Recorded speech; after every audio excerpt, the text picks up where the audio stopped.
Hey friends, welcome back to Life After 55, the channel where we talk about health, healing, and hope in this new chapter of life.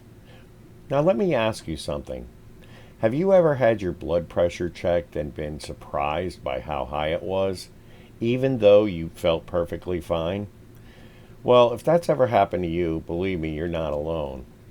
High blood pressure doesn't always give us a warning, but it can quietly do damage to your heart, your kidneys, and even your brain. So that's why today's episode is one you don't want to miss. Today, we'll be diving into natural ways to help lower blood pressure, especially if you're over 55. So, without further ado, let's get into it. Oh, and one last thing before we begin. I want to remind all of you that I am not a doctor, not in any way, shape, or form. The information I'm providing here is solely based on my own experience and my own research. This episode is for educational purposes only and is not intended to diagnose, treat, or replace professional medical advice. Okay?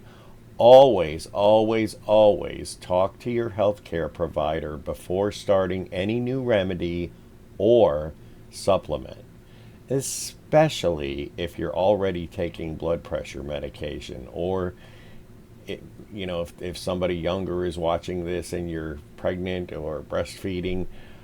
Definitely check with your medical professional, your doctor, your healthcare provider before you try any new remedy or start any new remedy or supplement. Okay? All right.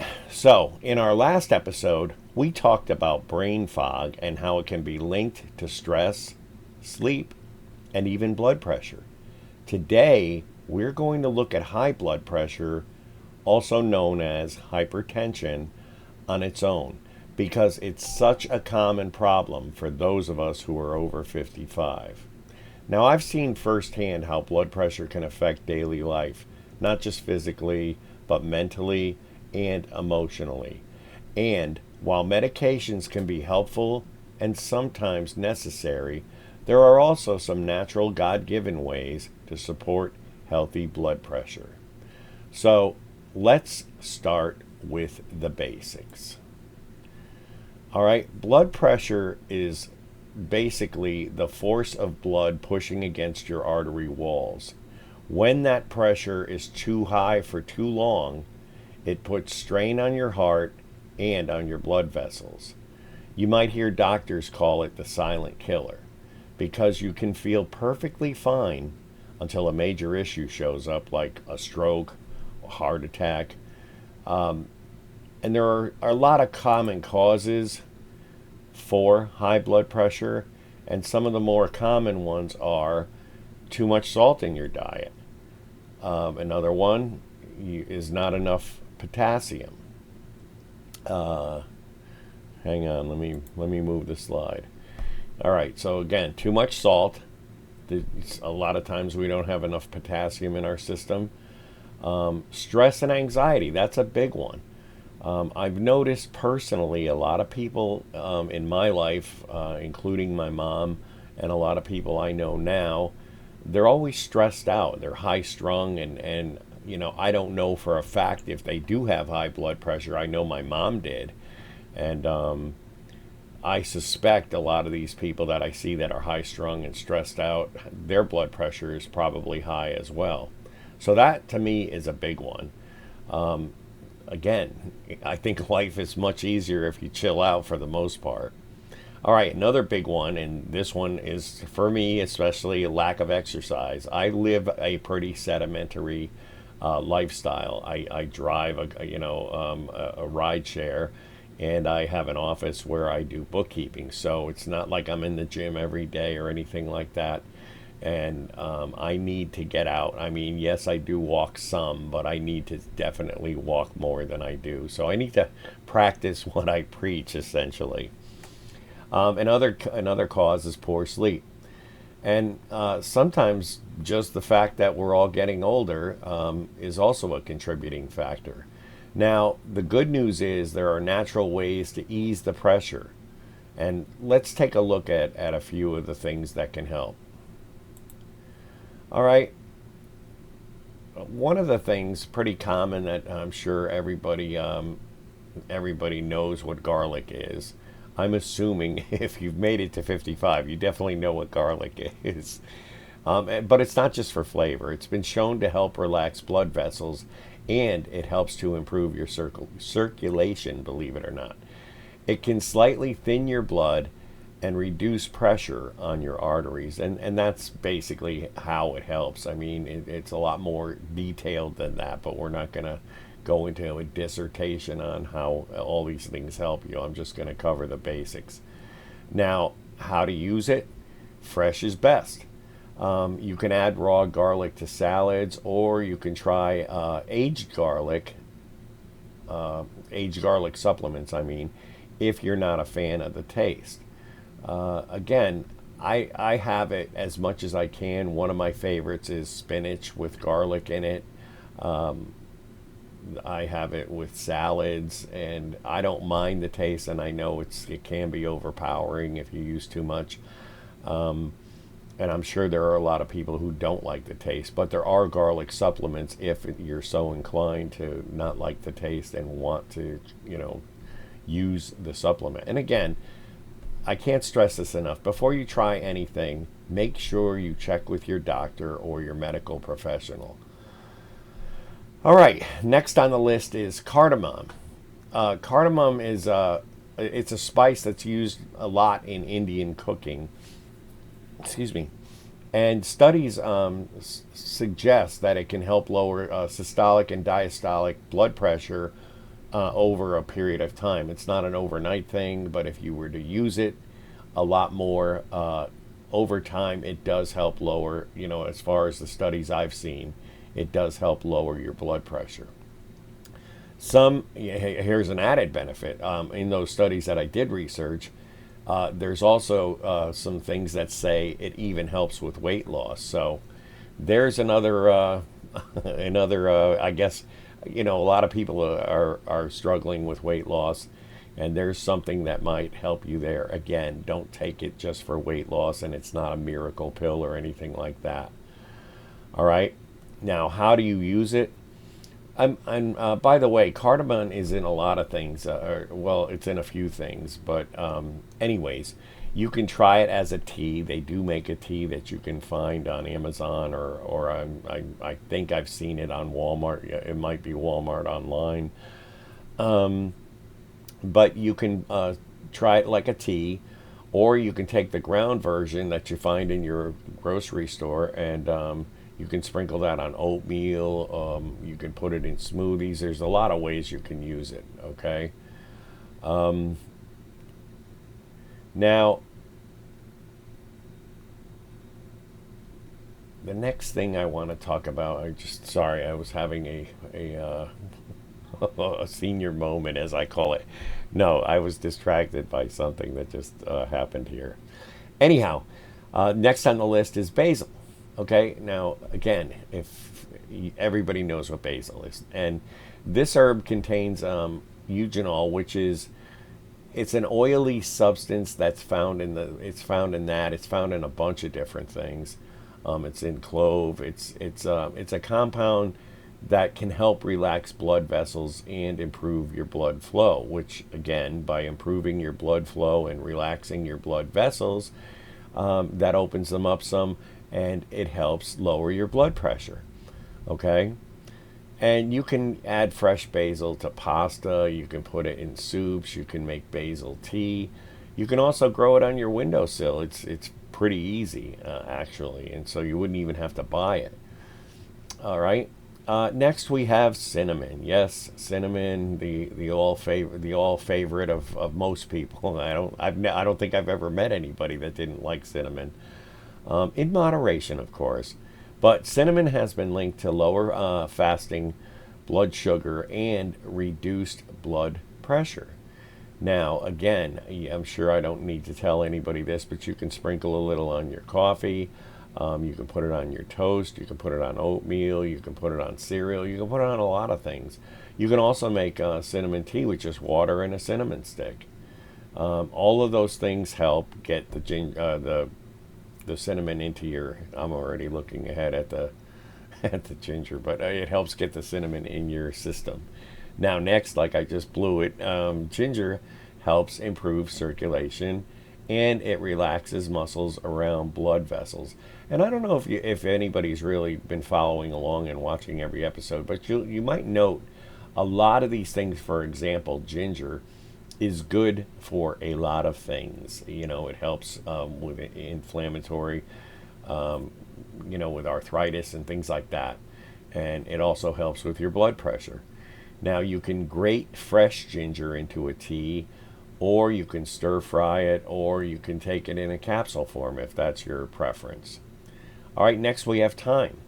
Now, I don't have thyme on my little chart here, but anyways, thyme contains compounds that can reduce heart rate and relax your blood vessels again, especially helpful in managing blood pressure naturally.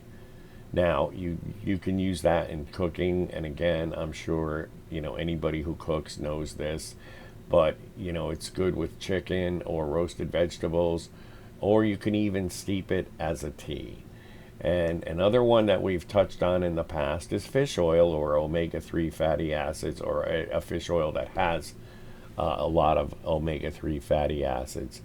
Omega-3s found in fish like salmon, mackerel, and even sardines, that's been shown to lower blood pressure, reduce inflammation, and support your heart rhythm. So it helps blood vessels relax, and it can slightly thin the blood, improving overall circulation. And again, the only way you can get this into your system is to eat fish 2 to 3 times a week, or you can take a high quality fish oil supplement. And if you're going to do the supplement, look for at least 1,000 milligrams combined daily, okay? All right.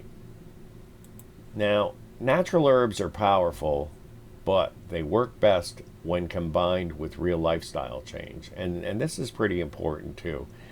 If you're serious about lowering your blood pressure and protecting your heart, what we're going to talk about now is really non-negotiable. It's, these are must-dos if you're really serious about lowering your blood pressure. And these things definitely help. And number one is cut back on salt. Any kind of processed food is packed with sodium. So cook fresh whenever you possibly can. Your heart will thank you for it in the long run, okay? Again, we're going to get back to exercise.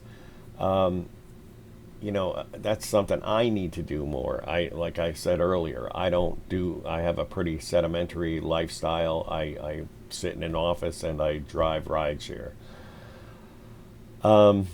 Even a 20 to 30 minute walk 4 or 5 days a week can make a huge difference. Movement helps your blood vessels stay flexible, and it reduces stiffness, and it improves circulation. And again, I know a lot of people have issues where I'm not, expecting anybody to run a marathon tomorrow or anything like that. But if you can take a walk, you can do chores around the house, do some gardening. There's a lot of things that you can do to just move, And here's one we touched on back in the COPD episode where we talked about breathing. Breathing deeply definitely helps. Stress tightens your body, and deep breathing and quiet prayer helps to calm your nervous system. Now, slow, mindful breathing signals your body to relax, and believe it or not, it does lower stress levels. One method I like, again, that we talked about in a prior episode, or I think we may have even spoken about it in a couple of different episodes, but it's a breathing method called the 4-6-2 technique. And how you do that is you slowly inhale through your nose for 4 seconds, Then you hold your breath for 6 more seconds, and then you exhale gently through your mouth for 2 seconds. So again, you're inhaling at 4 seconds, you're holding it for six, and then you're blowing it out for 2 seconds. Do this just a few minutes a day, especially during stressful times, and you're going to notice a real difference in how your body responds. And it does. It helps. Again, I think I told a story once of how my mom, when she used to get, and again, I just told you earlier, she was high strung. When she used to get really worked up, she used to hold her hands in the air and say, breathe deep, breathe deep. And I mean, it was kind of the joke around the house and everything, but I believe now that it did help because she did chill out a little, not a lot, but she did. But again, my mom was very high strung. Okay, and here's another one that's very critical: is drink more water. Again, this is something I'm guilty of. I am not a water drinker. I'm starting to become one, but I don't drink anywhere near the amount of water I should, and within the last month or so I've started to consume more water, and I've already noticed it helps. It helps with your skin. Like my arms, when I'm driving in the car, I live in an area of the country where it's sunny a lot. It's hot and it's sunny, and so if I drive and I have a short sleeve shirt on, it just bakes my arms, because I'm in the car for hours on end. And it's day after day after day if I do it like that. Excuse me. But my skin has gotten to be like all leathery on my arms and stuff. And since I started drinking water, I've noticed my skin is smoothing out. It looks much better than it did a month ago. And I know, even my dad used to always tell me, and my mom used to tell me, drink water, drink water, drink water, drink water. And again, I just never was a water person, but I probably should have been.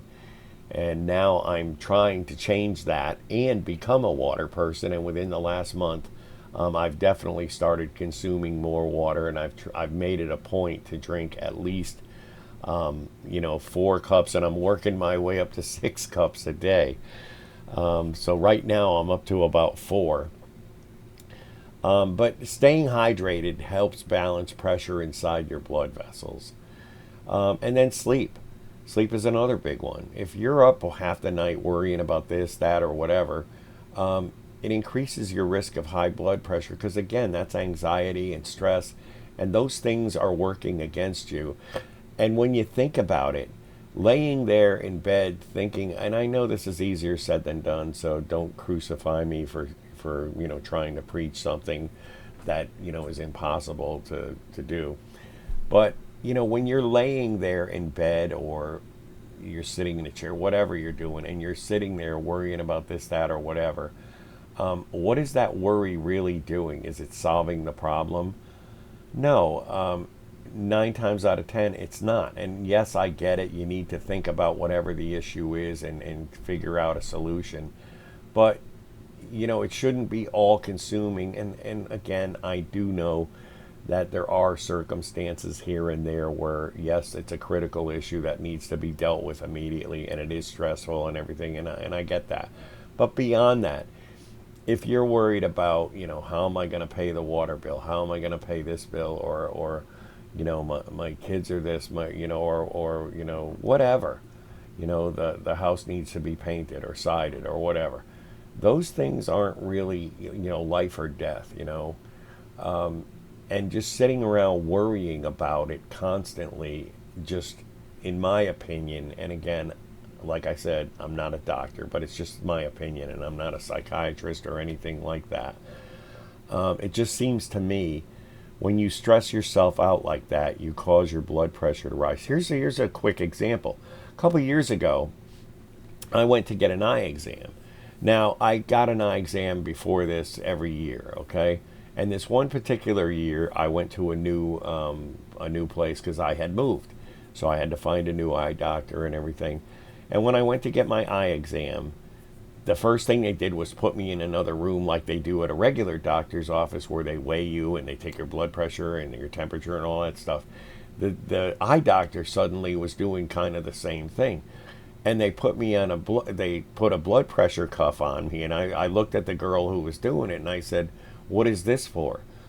And she gave me whatever explanation and said, "Well, we do this now or whatever." And apparently I freaked out. Now, I do not personally have high blood pressure. I'm not on high blood pressure medication. I've never had high blood pressure, and I think a lot of that, as an aside, I think a lot of that is because I'm pretty chill about most things. 99% of everything I'm pretty chill with. And I think that helps with blood pressure.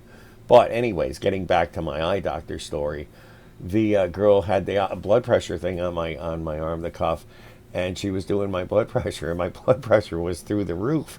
And it's because I freaked out while I was sitting there, and I was like, why are they taking, I was thinking this to myself. I was like, why are they taking my blood pressure? Is there something wrong with me that I don't know, And I just started coming up with stupid stuff in my head. And your head sometimes can be your worst enemy. And then as soon as she got my blood pressure, she's like, oh my goodness, are you on blood pressure meds? And I was like, no, I'm not on any meds. And then she goes, well, your blood pressure is like, I don't even remember what it was, but I know it was very high. And for me, that's very unusual. Because every time I get a physical or whatever, the doctor's like, wow, a guy for your age, your blood pressure's great. You're not on any meds. You're lucky. You're blessed, blah, blah. But, she's like, oh, this girl at the eye doctor is telling me, oh, you might want to go see a doctor about that and everything. I was like, I don't have high blood pressure. And she was like, well, it's, whatever it was, which was through the roof at that point in time. But anyways, it's just, I don't know how I got off track with that because we were talking about sleep. But anyhow, we were talking about laying in bed and worrying about stuff. Again, I do understand that there are things that, are worrisome, and it's harder, it's easier said than done to not worry about stuff like that. But again, you should try and think, is my laying here worrying, missing sleep or whatever, and freaking out, is this going to help any? I don't know.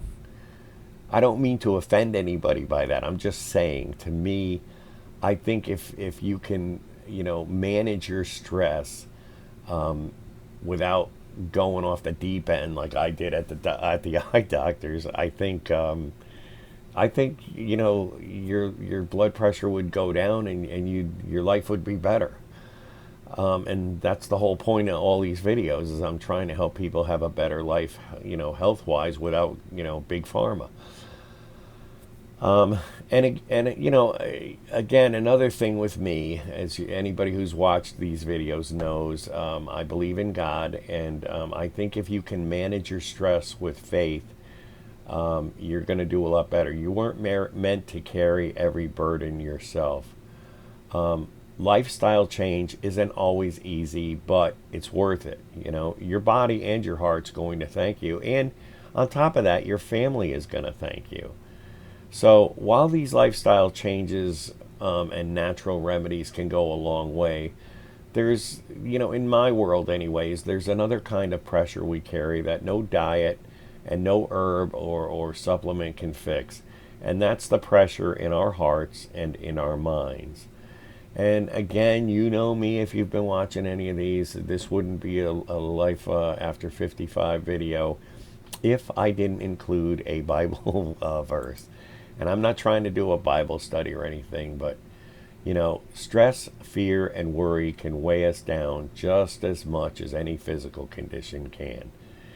And that's, another reason I like to end these episodes with a bit of spiritual encouragement, because true healing goes deeper than just numbers on a screen. In fact, Jesus spoke directly to those who were worn down, stressed, and burdened. And I'm going to grab my Bible. Well, hold on. Let me get my Bible.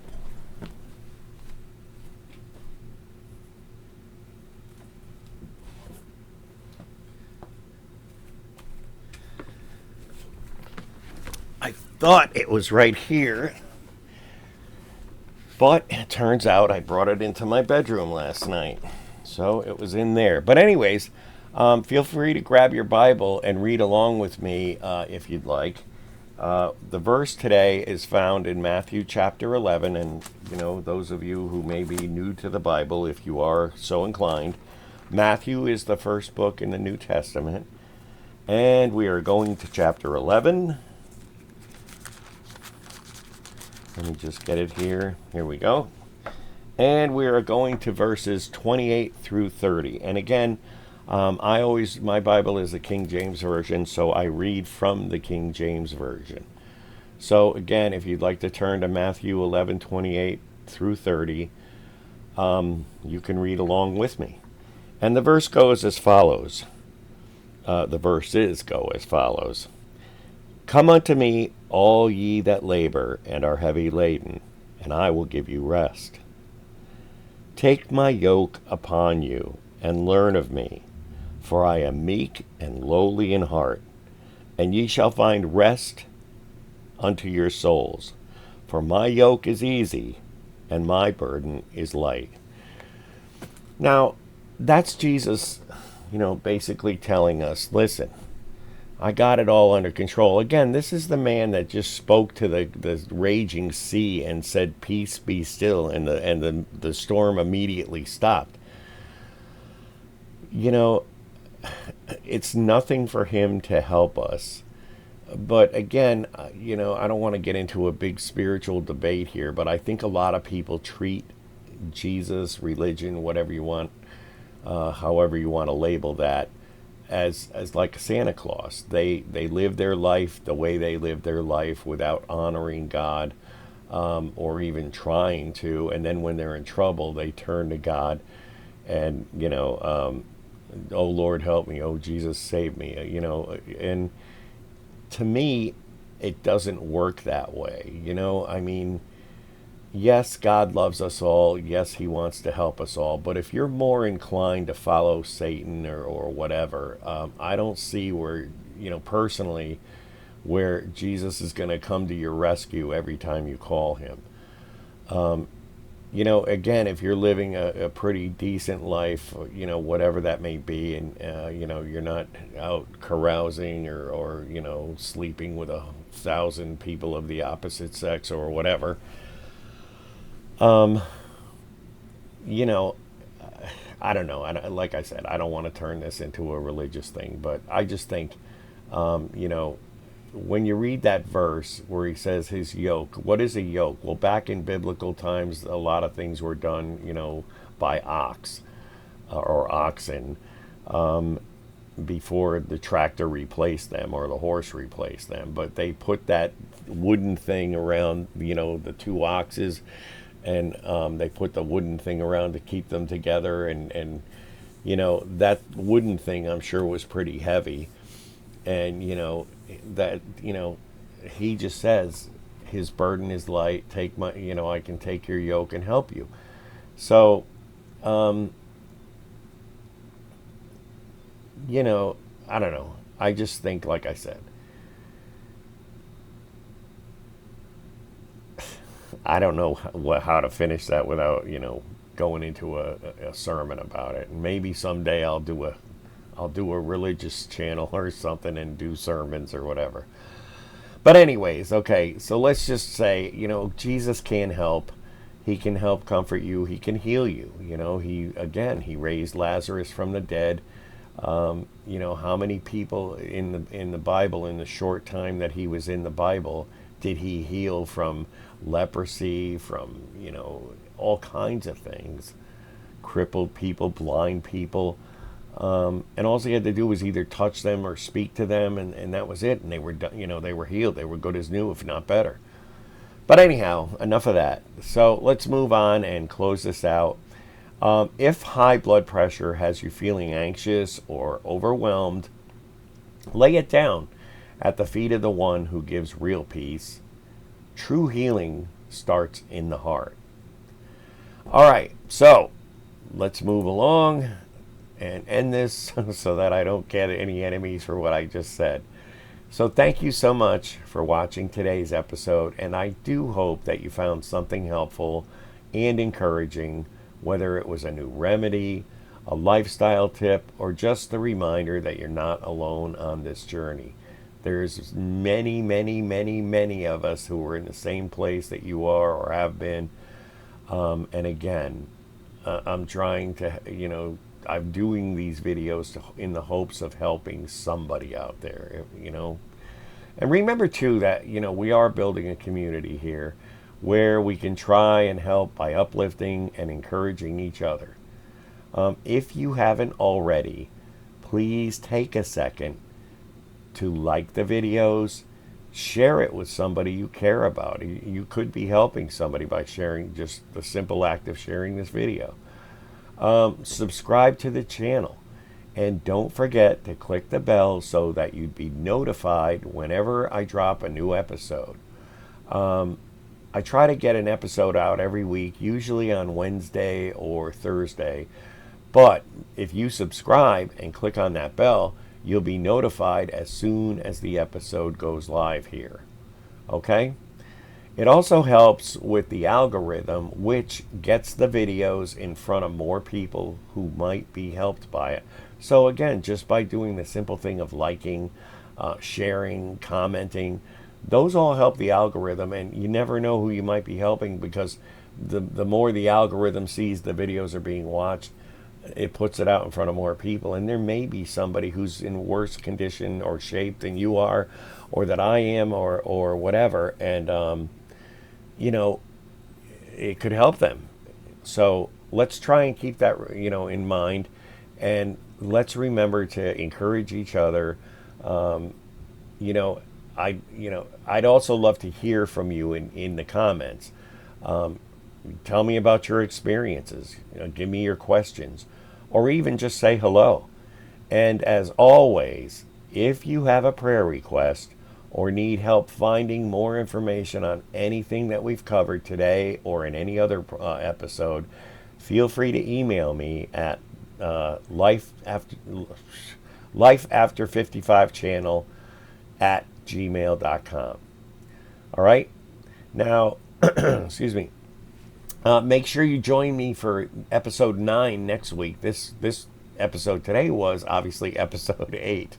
But join me for episode 9 next week, where I'm going to talk about something a lot of people over 55 are quietly struggling with, and that's depression.